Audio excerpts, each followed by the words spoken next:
Okay. ഈ ഒരു question SSC CGL 2024 ചോദിച്ച ഒരു ക്വസ്റ്റ്യനാണ്.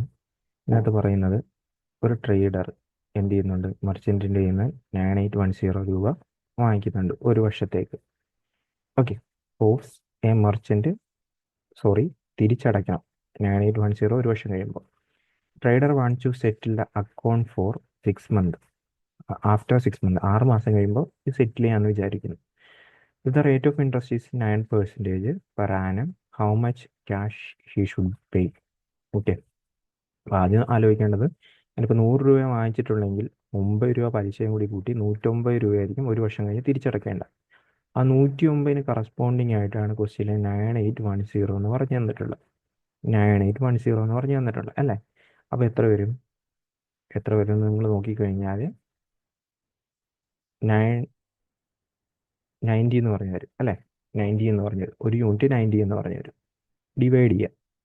അപ്പം 100 പ്രിൻസിപ്പൾ എത്ര വരും? 900 എന്ന് പറഞ്ഞ് വരും. 9000 എന്ന് പറയും. ഇതിൽ നിന്ന് തന്നെ നിങ്ങൾക്ക് മനസ്സിലായി 810 രൂപയാണ് ഒരു വർഷത്തേക്കുള്ള പലിശ. അപ്പോൾ അവൻ ആക്ച്വലി 6 മാസം കൊണ്ട് സെറ്റിൽ ചെയ്ത് കഴിഞ്ഞാൽ ആ 6 മാസത്തേക്കുള്ള പലിശ മാത്രം കൊടുത്താൽ പോരെ? അതായത് പകുതി വർഷത്തിലോട്ട്, അര വർഷത്തിലുള്ള പൈസ കൊടുത്താൽ മതി.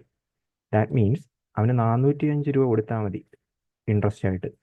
അപ്പോൾ ഇത് സെറ്റിൽ ചെയ്യാൻ നിന്ന് കഴിഞ്ഞാൽ മൊത്തം ഇവന് എത്ര രൂപ അടച്ചാൽ മതി? 9405 രൂപ മാത്രം അടച്ചാൽ മതി. ഇതായിരിക്കും ഈ ഒരു ക്വസ്റ്റ്യൻ്റെ ആൻസറായിട്ട് വരുന്നത്.